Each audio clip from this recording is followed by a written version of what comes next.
Hello guys, last week we visited Thailand and talagang masabi ko napakaganda nitong bansa na to.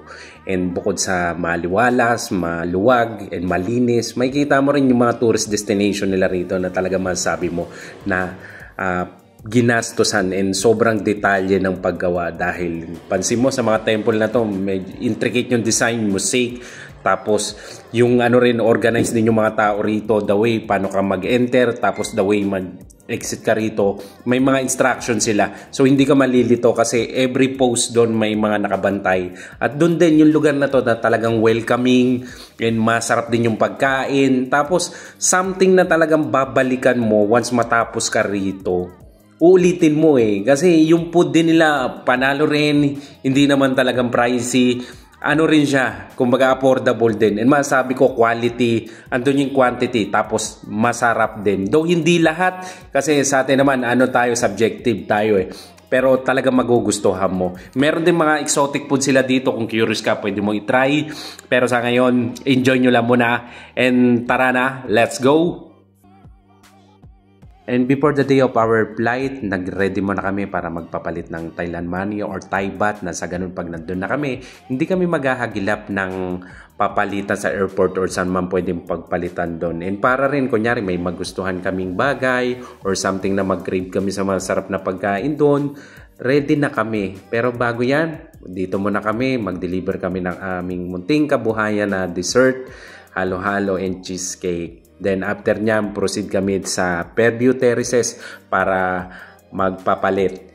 Pero along the way na realize namin na yung pera pala namin dala ay kulang, kaya dito muna kami sa ATM para mag-withdraw. And guys, kung malapit lang kayo dito sa Fairview Terraces, North Caloocan, Fairview Novaliches or San Jose, itong Kabayan Foreign Exchange, I recommend kasi maganda tong palitan dito. Hindi rin siya hassle, lalo na pag may unang record ka na. Madali na lang sa mga susunod na transaction mo kasi nakasave na sa kanila yon. And advice ko lang rin guys, if ever na may foreign currency kayo, mas una yung gastusin yung mga small bills na sa ganun. Pag may tiraman, pagbalik nyo, mas madali nyo siyang papalitan kasi merong mga foreign exchange currency. Pag yung mga small bills, hindi nila pinapalitan Yung pinapalitan na nila, yung mga big amount lang. Then, the next day, larga na kami. Yun nga pala, nag-taxi lang kami kasi pag Grab, convenient naman. Pero we support taxi kasi alam mo na may mga taxi driver ngayon, hirap sila kumuha ng pasahero. Then, siguro travel time namin from North Caloocan going to Naiya Terminal 3 around 2 hours or 2.5. Then, gabi pa naman yung flight namin, inagahan lang namin na sa ganun hindi na rin hassle. Mas maganda na yung nagpapahinga ka na lang doon sa airport. Then, proceed kami dito sa luggage counter. Then, yan, ito na yung mga time na after kami sa immigration.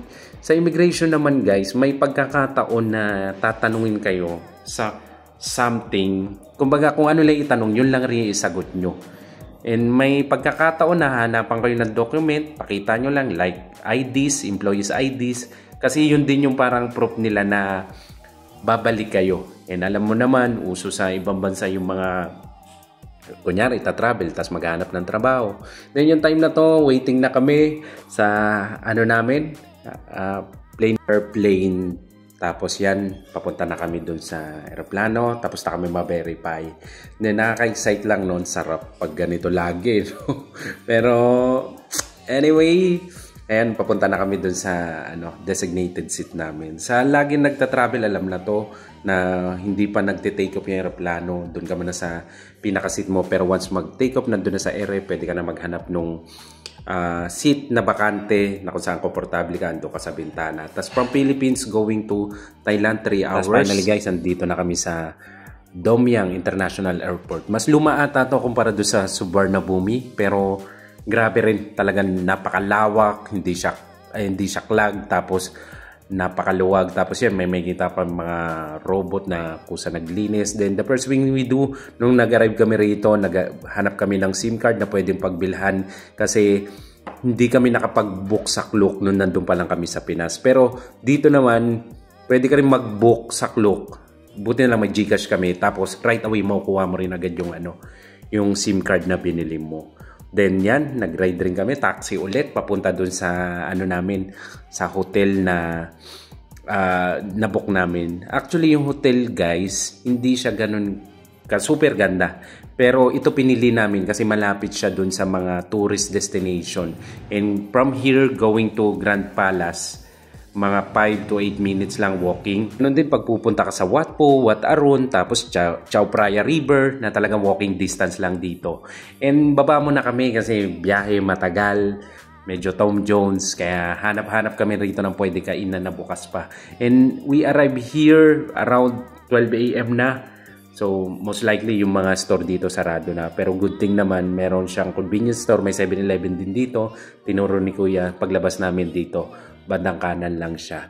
Then, di ko lang na video. Yung time na yan, papababa kami kinain. Baka sakali kami sa mga posibleng open pa. Na, alam mo yun, na something na pwede naming bilhin. Then kinaumagahan, diretso na agad, di na patumpik-tumpik pa, punta na kami sa Grand Palace, then nilakad lang namin 5 to 8 minutes walking, dadaan ka lang doon sa pinaka-university pag nandun ka sa hotel namin sa Khao San Art Hotel. Tapos dito, bago ka mag-cross ng Grand Palace, may mga bilihan naman siya ng mga prutas, mga tubig. Then mas okay siguro uminom ka muna kasi napakalawak nitong lugar na to. Parang pwede mo siya ikutin around 3 hours. Ganun siya kalawak. Talagang ano, kasi andun susulitin mo rin. Minsan ka lang nandito, talagang i-ano mo na all out mo na Tapos yan, sa paglalakad mo, buti na lang, medyo malaking wall. Kojic moves, gilid-gilid sa mga ano, sa lilim. Tapos yan, andito na kami sa pinaka-entrance nung Grand Palace. Tapos yan guys, as you enter, may kita mo, napakaganda. Akala mo nandun ka sa palasyo talaga.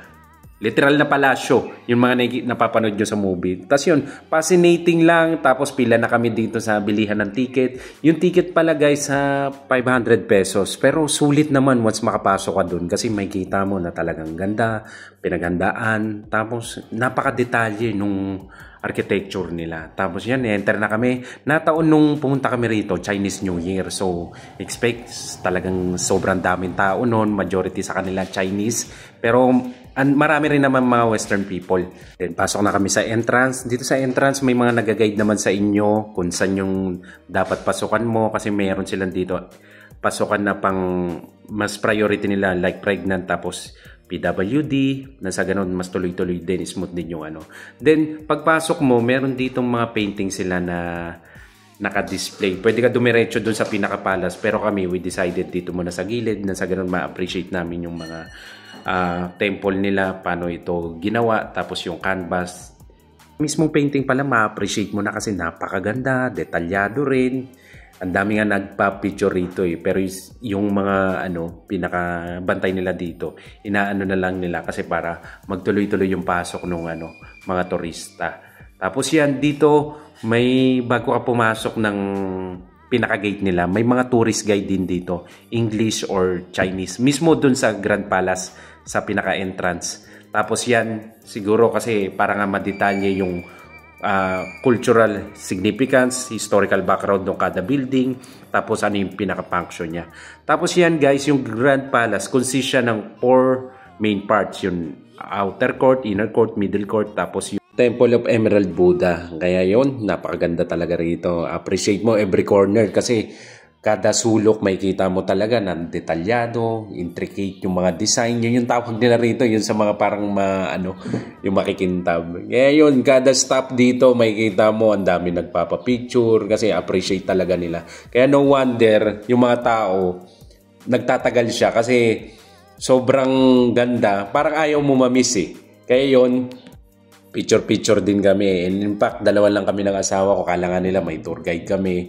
And ginagawa lang talaga namin, pag may nakikita kami na gustong mag-picture, ay dalawa lang rin sila or isa sila. Ginagawa namin, instead na mag-selfie sila, ino-offer namin na picturean sila. And after nun, in return, ganun din ginagawa nila na pipicturean kami. So, kung anong gusto mo, gagawin din nila. Parang ganun, balikan lang.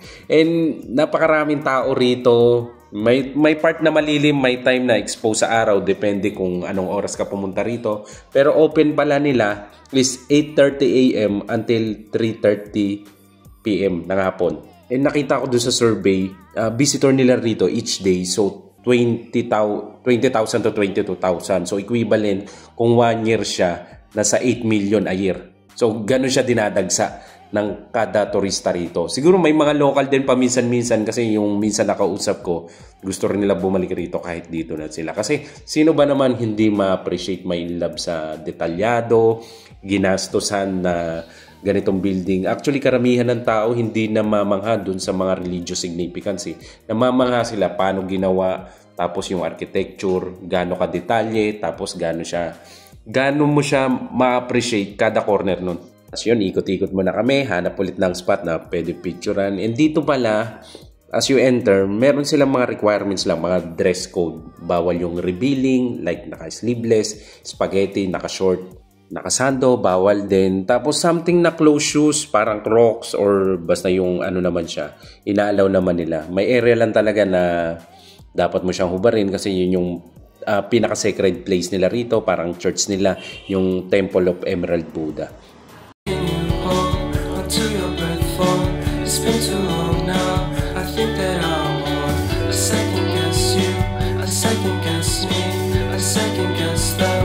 Second guess me, live in the moment, cause we are so free. And in this moment, life is like a dream. Live in the moment, cause we are so free. And in this moment, life is like a dream.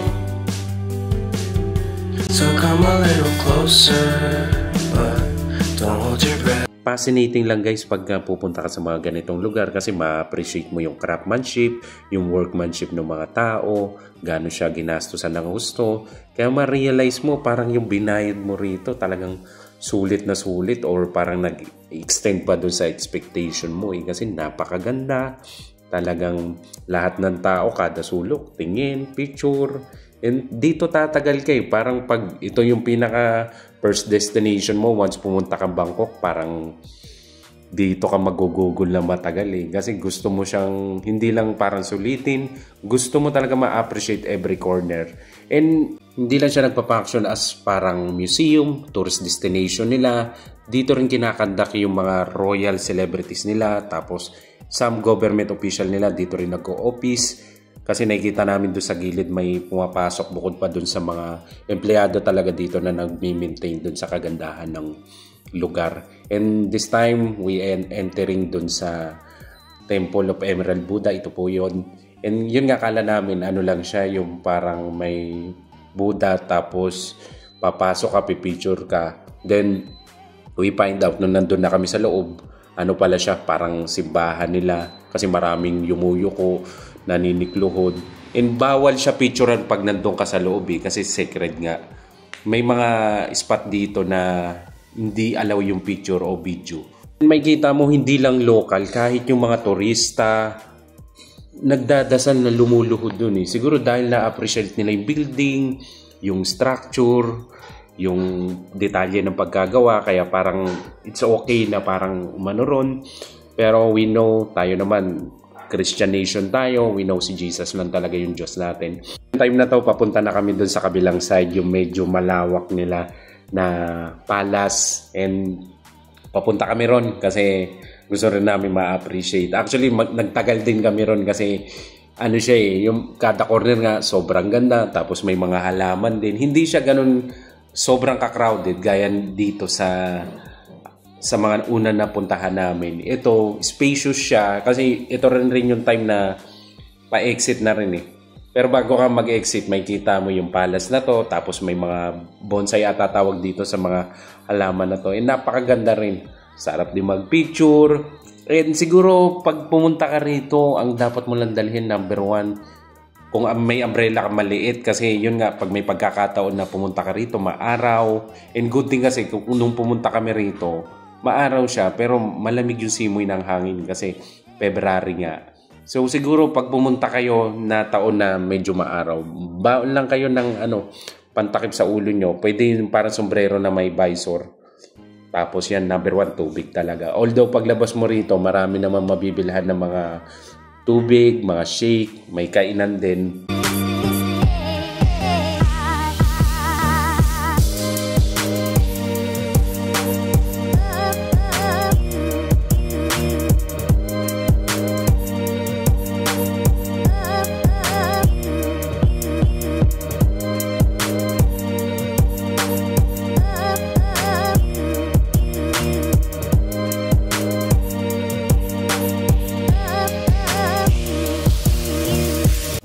memorable sa akin yung mga spot na to, not just only doon sa lugar. Pero ito kasi yung mga time na to.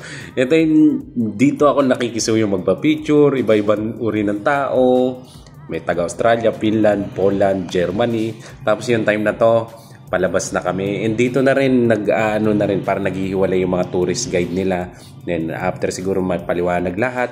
Pero sa ating mga Pinoy, alam ko naman talagang flexible tayo, no need na sa ating mag-tourist guide kasi we always find way para maintindihan, makarelate sa mga lugar, sa mga tao na makakasalumuhan natin. Tapos shake muna kami before we proceed dun sa Wat Phu. Pero we decided guys na pagpaliban na lang sa susunod na araw na lang kasi same halos temple lang rin naman. Pero good experience kung makapunta rin dito.